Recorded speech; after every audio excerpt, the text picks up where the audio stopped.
وَلَئِنِ اسْتَعَاذَنِي لَأُعِيذَنَّهُ، اگر وہ مجھ سے پناہ مانگے تو میں اسے پناہ بھی ضرور عطا کرتا ہوں، میں اسے پناہ بھی ضرورت. اب اس حدیث پاک میں جو قابل فہم نقطہ اور پوائنٹ ہے وہ یہ کہ اللہ تعالیٰ تو کسی کے جسم بننے سے پاک ہے، وہ باڈی سے پاک ہے، وہ جسم سے پاک ہے، وہ ہاتھ بننے سے پاک ہے، وہ پاؤں بننے سے پاک ہے، وہ کان بننے سے پاک ہے، وہ آنکھیں بننے سے پاک ہے. اللہ تعالیٰ جسم اور جسمانیات سے پاک ہے، یہ اس کی شان ہے کہ وہ ان چیزوں سے.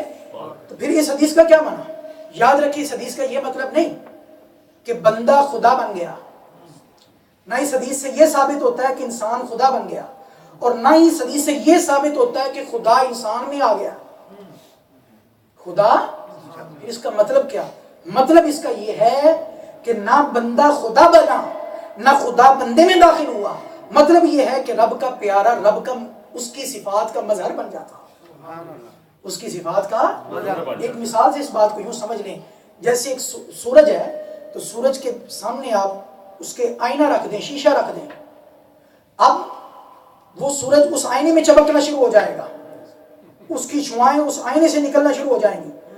اب نہ تو وہ شیشہ وہ آئینہ سورج بنا، وہ آئینہ وہ شیشہ سورج نہیں بنا، نہ وہ سورج خود اس آئینے میں آیا، وہ سورج بھی اس آئینے میں داخل ہے. سورج اپنی جگہ موجود ہے، صرف آئینہ رکھا اور آئینہ بھی صاف ہو، آئینہ بھی صاف اور شفاف ہو تو وہ سورج کا عکس جو ہے اس میں آیا.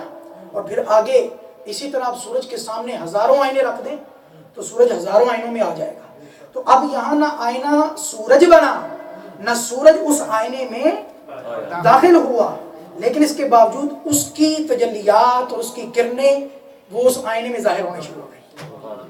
بغیر کسی تشبیہ کے اس مثال کو سامنے رکھتے ہوئے اس مسئلے کو سمجھیں کہ رب کا جو پیارا ہوتا ہے وہ اپنے رب کے اتنے قریب ہو جاتا ہے کہ پھر رب تعالیٰ کی جو نورانیت ہے اور اس کی صفات کی جو تجلیات ہیں وہ چونکہ ولی اللہ اپنے آپ کو مثل آئینہ بنا دیتا ہے، اپنا اتنی صفائی کرتا ہے، اتنی من کی صفائی کرتا ہے کہ وہ مثل آئینہ بن جاتا ہے.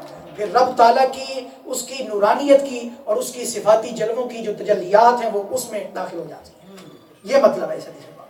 اس کو آپ ایک اور مثال سے یوں بھی سمجھ سکتے ہیں کہ لوہے کو آپ آگ میں ڈالیں تو لوہا وہ تپتا تپتا وہ لوہا آگ جیسا ہو جاتا ہے، لوہا لیکن آگ نہیں بنتا، آگ نہیں بنتا، لیکن وہ کام سارا آگ والا کرتا ہے، کام سارا آگ بنتا نہیں ہے لیکن اس کے اندر وہ گرمائش تپش کیونکہ اس نے اپنے آپ کو آگ میں فنا کر دیا. اسی طرح اللہ کا ولی اپنے آپ کو رب کی محبت میں فنا کر دیتا ہے، رب کی محبت میں فنا کر دیتا ہے. اس فنائیت کا فیض اس کو یوں ملتا ہے کہ پھر اللہ تعالیٰ کی ہاتھ ولی کے ہوتے ہیں، قدرت کا ظہور رب کائنات کا ہوتا ہے. آنکھیں ولی خدا کی ہوتی ہیں لیکن ان آنکھوں میں سے رب تعالیٰ کی خاص توانائی اور قدرت کا ظہور ہوتا ہے، وہ یعنی وہ رب تعالیٰ کی قدرتوں کا مظہر بن جاتا ہے. اس لیے عام ولی، ایک ولی کا اور ایک عام انسان کے دیکھنے میں فرق یہ ہے کہ ولی وہ قریب کو بھی دیکھ لیتا ہے اور دور کو بھی دیکھ لیتا ہے، ولی قریب کی چیزوں کو بھی سن لیتا ہے اور دور کی چیزوں کو بھی سن لیتا ہے. یہ اللہ کی ولی کی شان ہے. اور پھر فرمایا وَلَئِن سَأَلَنِي لَأُعْطِيَنَّهُ، اگر میرا ولی مجھ سے مانگے تو میں اسے ضرور بھی ضرور، ڈبل تاکید لگا کے کہا لَأُعْطِيَنَّهُ، میں اسے ضرور بھی ضرور عطا کرتا. ٹھیک ہے، اللہ نے ویسے عام حکم دیا ہے جو بھی مجھ سے مانگے میں اسے عطا کروں گا، لیکن اس طرح بطور خاص جو اللہ کے اولیاء کے لیے لفظ استعمال کیا گیا اور میں اگر وہ مجھ سے مانگے تو میں انہیں ضرور بھی ضرور عطا کروں گا. اور صحیح مسلم شریف کے حدیث پاک میں ہے فرمایا رب اشعث مدفوع بالابواب لو اقسم علی اللہ لابرہ، او کما قال علیہ الصلوۃ والسلام. فرمایا بہت سے پراگندہ بال والے، ظاہراً ان کی حالت خستہ ہے، ٹھیک ہے، ظاہراً وہ مخلوق کے دھتکارے ہوئے ہیں، لیکن اللہ کی پاک بارگاہ میں ان کا مقام اور ان کی شان اتنی اونچی ہے.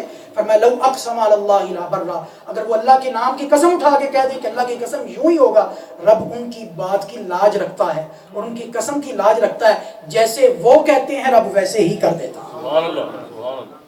رب ویسے ہی کر دیتا. تو گویا اولیاء کرام سے فیض لینا، ان سے برکتیں لینا، ان سے مدد مانگنا اس نظریے کے ساتھ کہ یہ مدد در حقیقت اللہ ہی کی مدد ہے، ان کے پاس جو شانیں ہیں یہ اللہ ہی کی عطا کرتا ہے. اللہ نے ان کا انتخاب فرمایا مخلوق کی خدمت کے لیے، مخلوق کی خدمت کے لیے. آج چونکہ وقت ہوا جاتا ہے، یہ موضوع ابھی ضرورت تھی مزید بات کرنے کی.